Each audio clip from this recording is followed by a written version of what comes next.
3001. On a distant planet beyond the Kuiper Belt of our once thought to be lonely solar system, there nestled on a rock an electrified planet called Reach. It was a modern civilization of beings in their own right.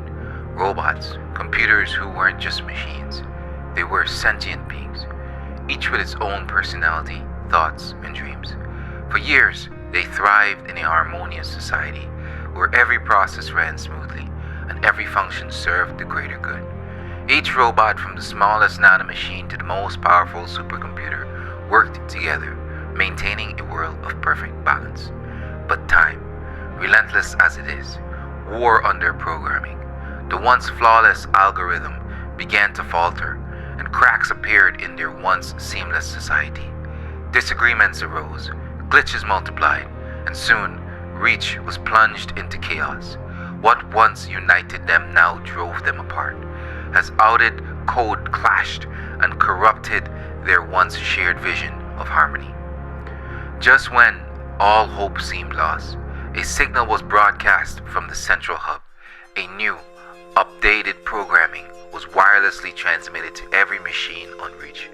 As each operating system updated, the glitches disappeared, the conflicts resolved, and the sense of unity that once held their world together was restored. The planet returned to its former glory, more harmonious than ever, proving that even in a world of sentient machines, renewal is the key to survival.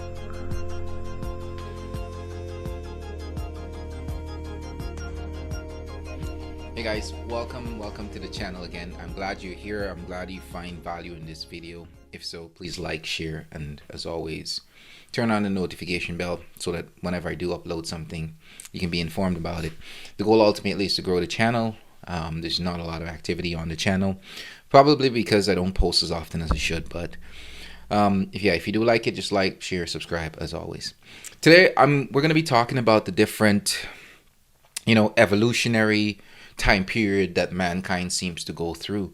I personally have a few theories surrounding it, which I'm going to share with you, and there are a few prophecies and allegories as well that prophesy the coming of a new age and a new time. And I want to go over that with you in a very particular way by revealing and highlighting certain prophecies to you so that it'll help you to further understand what is taking place on the earth and why is it, humanity is in such a state of disarray. So without further ado, let's dive on in. For thousands of years, the earth has been home to many, many civilizations. We are not the only ones who have been here. There have been many others before us, and it would be kind of ridiculous to think that we were the only ones that have been here, considering the vast amount of time the planet has existed. Some groups of people thrived under the rule of extraordinary good rulers, good men. And equally, for many years, beings suffered under the ignorance of unconscious and selfish people. It's the nature of man. Sometimes good, sometimes bad. As you'll find out, that's the nature of the universe. Sometimes good, sometimes bad. But nevertheless, as eons go by, one thing is clear: the earth always endures. But mankind, humankind, us, there's an overwhelming amount of evidence showing and proving that the consciousness of man rises and falls. We go to a peak of where we are highly conscious, highly spiritual, highly sentient, capable of doing incredibly unbelievable things. And then we come to a point where we are as retarded as we are right now, doing the most atrocious things. So there is a time, it seems, where man rises and falls in consciousness. And that's what we're going to investigate today. And what are the causes of that? Now, there are a few theories surrounding this idea, some of which include the belief that changes that happen over time, particularly with the astronomical positioning of our neighboring stars and constellation, may have an impact and influence on us. The remains of ancient ones, serves as evidence for many theories, with the remains of ancient ruins, cities, structures that ultimately defy our current understanding and the laws of physics. This is more than enough proof that something has happened to us in the past, and something happened to us in a way that things just abruptly changed, right? It's like this conscious power just left us. It just came and left us. But nevertheless, the continuous discovery of these now hundreds of old world structures, thousands, actually thousands of old world structures that remain from a time past, tells a story that suggests, obviously that the consciousness of man rises and fall in correlation or in connection with the stars in our night sky. And I do believe the stars have a greater influence on us than most people perceive. And we'll get into that as well. Look, the reality is, a lot of people think the world's a messed up place. I used to think that way, but there is a reason for it. What is happening now has happened before. It is part of existence. It's creation, destruction, equal new life. That's the formula for growth, it turns out. And as you study more on this spiritual, and you continue on this spiritual journey, you'll find that for yourself, that life is about creation, destruction, renewal. That's the formula for existence and for perpetual life itself. Creation, renewal, destruction. It just goes hand in hand, and you'll find out why. Now, this creation renewal idea constitutes the balance in existence. The ancient ones, such as the Chinese, understood this and expressed this wisdom by the symbol of the yin yang, the life is dual principle. And if you wanted to further understand this balance, it is also elaborated on in the Kybalion as the principles of polarity and rhythm. Now, the stars may be far away, like I mentioned before, but their influence and impact on us is life-changing, literally. It literally causes us to evolve. If you have a decent understanding of vibration and frequency, it would be of no surprise to you that we are affected by the stars, and most expressly by the local celestial bodies that we call neighbors, the planets, etc., etc. Now, the evolution of man has always been a mystery, and unfortunately, it will always be that way because life is meant to be a mystery. One to be lived, never to be solved. It is outside of our capability to solve it. No matter what level of sentience or consciousness you reach, you will never be able to solve it. You'll be able to comprehend it at different levels, but never will we be able to solve it. However, we've also had extraordinary people come through this planet at this particular time, let's say within the past 1,000 or 2,000 years. And they've attempted the impossible of putting into words, by giving us many insights into the processing of human evolution, both physical and spiritual. Actually, let's say in the past 4,000 years, because it's more than 2,000 or 1,000 years of collected information that we'll be referring to here.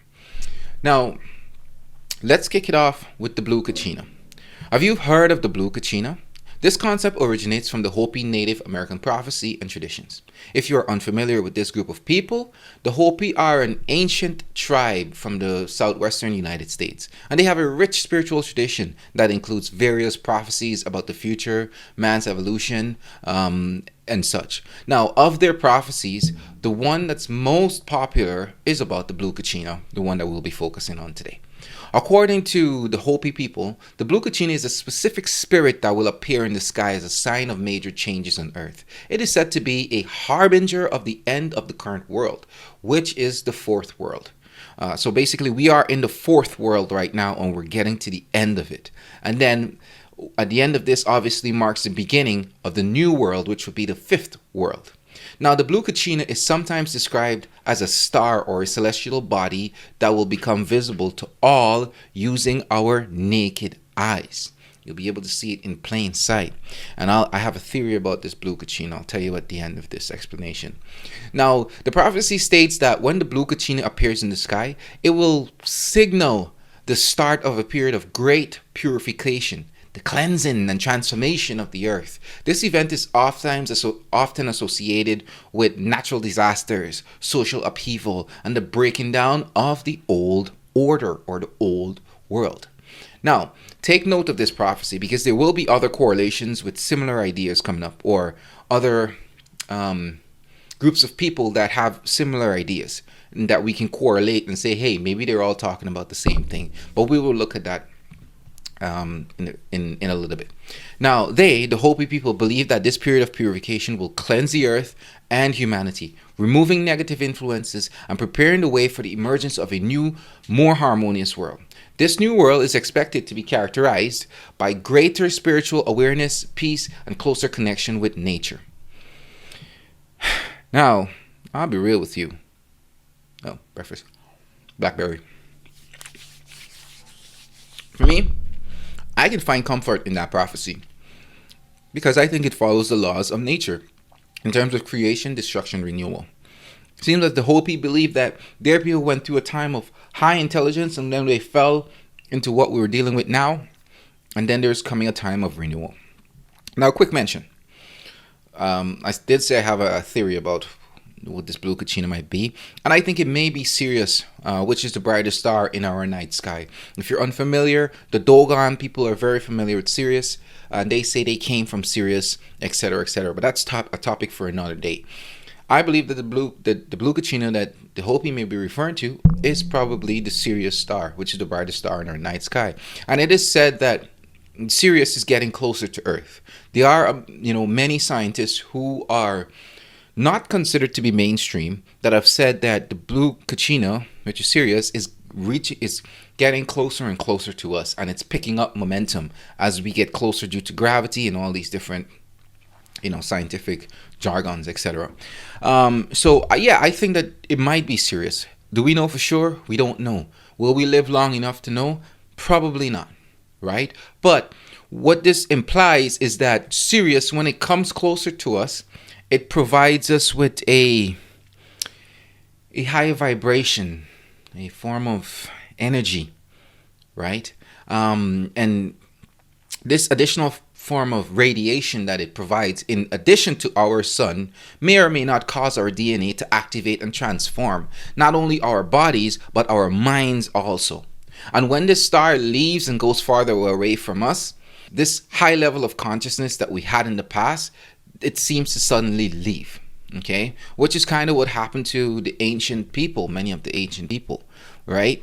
And I think, because this universe is fractal, it's quite possible that we can correlate, what happened to the ancients to something, or compare them, what happened to the ancients, to something as simple as a grain of barley or a grain of wheat, right? Like I said, the universe is fractal, and it uses the same example on all planes of existence. So if we take, for example, a grain of barley or a grain of wheat, and we planted it, it first starts as a seed, then watered. It sprouts, grows into a beautiful green stalk, reaches its zenith, and if undisturbed, it becomes old, brittle, and die. It decomposes, transforms into carbon, and its essence is used again to feed a new seed, a new life. Now, I think ancient peoples reached their zenith and suddenly died, just like, that barley, whether through self-inflicted or natural causes. Either way, nature persists in its ways of creation and destruction. Okay? And just to make this a little bit clearer for you, plants live and then they die. We are plants. A lot of people don't even realize this, but humans are plants. We are just a different form of plants. The only difference is that we unrooted ourselves, or we decided to just walk around the place. If you see the insides of our biological makeup, the anatomy of a person, it looks like a tree virtually upside down. The seed being the brain and the roots within the body, right? Now, metaphorically speaking, we may not be able to see the upper part of this tree, which may be our consciousness that connects us into the higher realm, right? Because trees are in two worlds. Trees are in two worlds. They're in the upper world and the lower world. We as trees, we also are in two worlds, the upper world and the lower world, but it seems as though we only focus on the lower world, which is the physical world. But more on that on a different video, right? But nevertheless, that's just one possibility. I also sometimes think of ideas such as, my cell phone, right? Just like my cell phone, as time go on, the operating system gets outdated, right? And then, at some point you'll need a new operating system. The problem with the old operating system is that it doesn't function well with the new servers or the up-to-date servers and the up-to-date programs that are being offered worldwide. And if you try to use certain programs with your old software on your phone, you're going to have issues, right? And just like the story in the beginning, programs deteriorate over time. And similarly with our cell phones, programs become obsolete and they don't function as well as they should. So what happens, the headquarters of these phone companies, whether Samsung or iPhone or Android or whatever, they'll send out an update to your phone to update your phone, update the operating system, update the software programming so that it can then function optimally. And I think similarly, same things happens with humans in a way. That there comes a time where we receive a high vibrational conscious wave of influence from the cosmos, and this may this may help us advance into a higher state of being. I believe we are experiencing one of these spiritual updates right now, in correlation with the Sirius star coming back, and I have more reasons to think so, and we'll get into that. And ultimately, if you can tell yourself whatever you want, but we can see the effects of this taking place all around the world. People are leaving religious institutions, becoming vegan, living a more holistic lifestyle, turning to spiritual ideas, and ultimately looking at life in a much more gentle way with a sense of compassion. Well, some of us at least. And there's still a lot of heartless people out there, but for those of us who actually care, we are functioning at a higher vibrational state. So not all of us are, but some of us are. Now let's touch on the holy sciences, because the holy sciences also provide us with additional insights into what possibly takes place. Now you have to remember, Native Americans, who are the Hopi people, are thousands of miles away from the Hindu people, right? Now the Hindu people talk about the Yuga cycles. Now let me just give you some information regarding this. In the Holy Sciences by Swami Sri Yukteswar Giri, hope I didn't butcher his name, he describes a vast cosmic cycle that influences humans' consciousness and civilization. According to his tradition and their belief system, there are 4 Yuga ages, 4, which repeat in a cyclical pattern, starting with the Satya Yuga, the Golden Age, then the Treta Yuga, the Silver Age, then the Dwapara Yuga, Bronze Age, and then Kali Yuga, Iron Age, which we are exiting right now. But for more information, let's start at the Satya Yuga, the Golden Age, and let me provide you with some information about the Golden Age. The Golden Age is the age of truth and enlightenment. Human consciousness is at its highest, and spirituality, wisdom, morality are at their peak. People live in harmony with the divine. I believe that the people that built the great pyramids and the great structures and the great things of the past, they lived in the Golden Age. Okay, they lived in the Golden Age. Time went on and things changed. They lost their highly consciousness, and they lost the ability to do those things, right? I'm pretty sure that's what it is, because there's no way to explain how they built the stuff in the past. Like, it doesn't make sense, right? Logically, it defies our current logic, right? And so we have to know and understand that they were using different senses, highly spiritual senses they were using, senses that I'm tapping into now, senses that are coming back online for each and every one of us. And you got to tap into yourself to notice it. After the Golden Age comes the Treta Yuga, which is the Silver Age. What happens is that there's a slight decline from the Golden Age. Virtue remains, but with less clarity and purity. Then in Satya Yuga, people still follow Dharma, which is righteousness, but with more effort. More effort is required to follow righteousness and Dharma, because you're no longer in the Golden Age where the spiritual resonance of the Most High just reverberates everywhere and overcomes everything. When you go into the Silver Age, you don't have as much of that. Same way we barely have any righteousness in the world right now.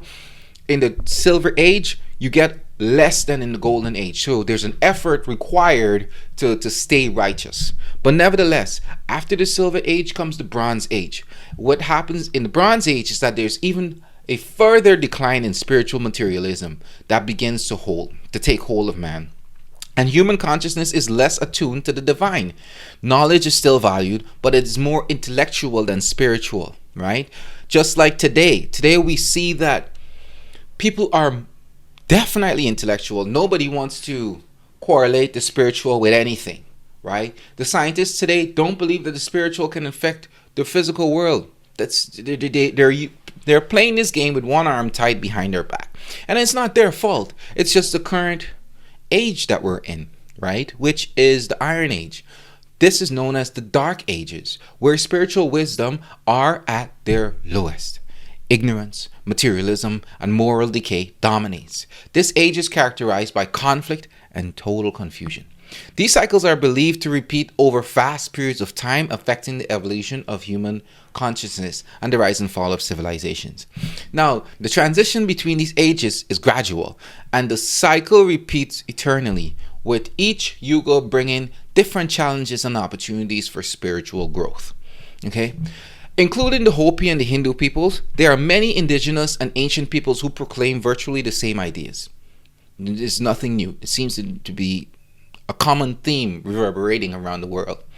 And the idea is that man's consciousness and this cycle of changes that takes place, it happens cyclically, right? The ancient Egyptians believed that the world goes through a 24,000 year cycle. Now, this is double what the Yuga expresses, but they may be different reasons for the Egyptians expressing it in 24,000 years rather than 12,000 years, and that's something we can discuss in a different video. But nevertheless, they have the idea of a 24,000 years, which is just double of the 12,000 of the Yuga cycles, right?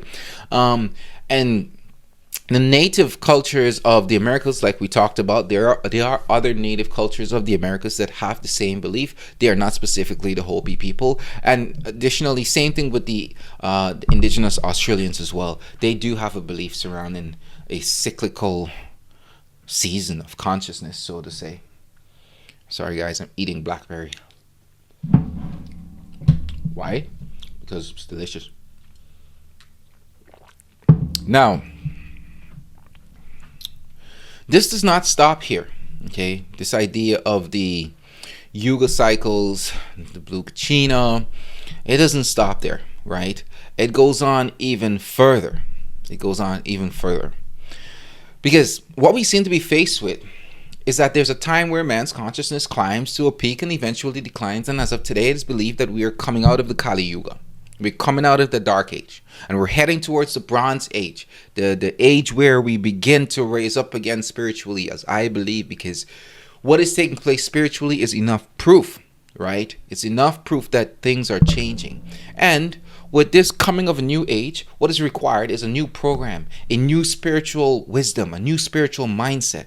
And it's only inevitable that we get this new spiritual mindset, which will prove in our eventual growth and our eventual evolution.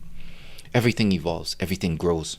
Man cannot be the only one that stays the same. We cannot be.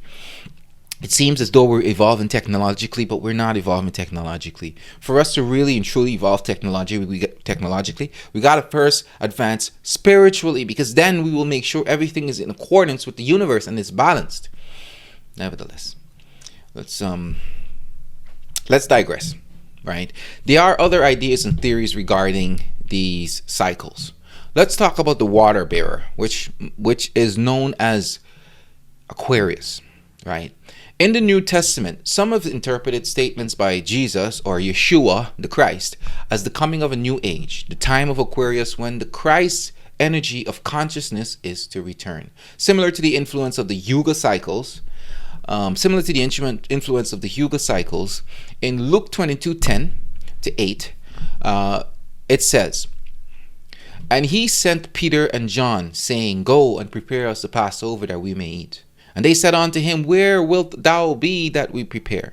And he said unto them, Behold, when we entereth into the city, there shall a man meet you bearing a pitcher of water. Follow him into house where he entereth in." I sound like a pastor.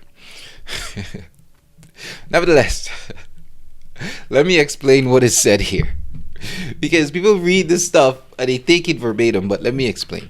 Based on esoteric wisdom and understanding, some believe that what Christ is referring to is the return of this higher conscious state of mind. It's the coming back of righteousness, the coming back of something that's causing us to rise. Now, Christ is saying that this constellation, which is Aquarius, is going to bring back something. right? Others are saying it's a cyclical pattern that happens. The Yugas are saying it's a cyclical pattern. The Hopis are saying it's a star that comes back. The common theme here is that there's a pattern of cycle, okay? Now with the Christ one, now the idea with what Christ is expressing here, right? What? Okay, let me break it down properly, all right? Christ is referring to this return of this higher conscious state of mind. When he says to prepare for Passover, it is referring to the shift in consciousness that takes place during the transition from the Kali Yuga mind to the Dwapara Yuga mind. Okay? From the lower state of mind to a higher state of mind. As for the man bearing a picture of water, this is thought to represent the age of Aquarius, the water bearer. If we look at our cosmic calendar or astrological calendar, we can see that we are heading into the age of the water bearer, but still somewhat in Pisces, but more in the transitional period, which reflects the changes we see taking place worldwide, as stated in the Holy Sciences. During this time, what is expected and is actually taking place is people are starting to study themselves inwardly, and we can see it. I am, you are, and there's many others that are studying ourselves inwardly, revealing the Christ within, resulting in a dramatic advancement of human evolution. Now, if you read enough books, you would know for a certainty, without an echo of a doubt, that the interpretation of these scriptures within the Bible cannot be taken verbatim, as only the initiates and those with reasonable esoteric understanding can perceive the allegory, the allegory of the statements made in the Bible, because what most people don't know is that the text was written to hide its secrets from the uninitiated, but reveal their secrets to those with the correct insights.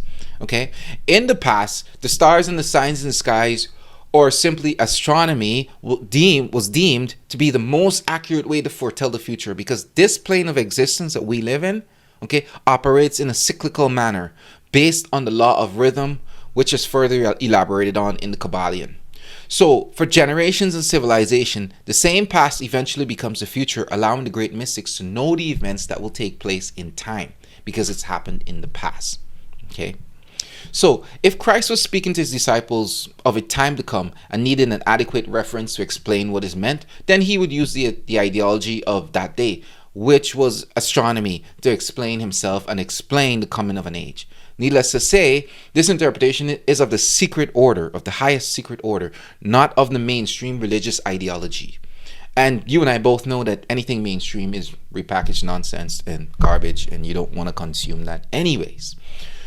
Let's digress. Additionally, it is known that Christ spent many years in Egypt studying the mystical arts, and also some time in India studying Reiki, healing, and yoga. So it's quite possible that he was referring to the same thing that these two societies believed about the cycle of consciousness, the cycle of time. Now, let's top it all off with this. What does this all mean? As of today, our world is going through a series of growing pain that can only be overcome by an update of our spiritual mentality, like I've been saying throughout this whole video. As once stated by one Mfundisi Juhitimas, let me say it again.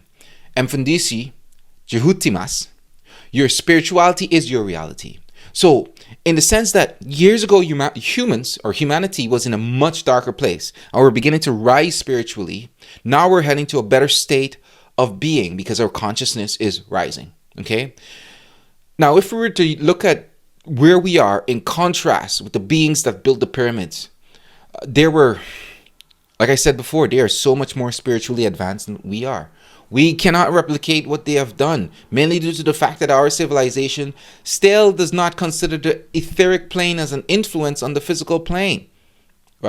Go back to what's explained about the Bronze Age and the Iron Age, the separation of science and spirituality, And so at some point this will change, and not by the will of man, but by the will of the divine light of consciousness, which eradicates all ignorance. So we just have to be patient with ourselves and with what is to come. But more importantly, we have to dive into ourselves, to truly discover ourselves. I was watching a video recently about Angkor Wat. I don't know if you ever heard of Angkor Wat.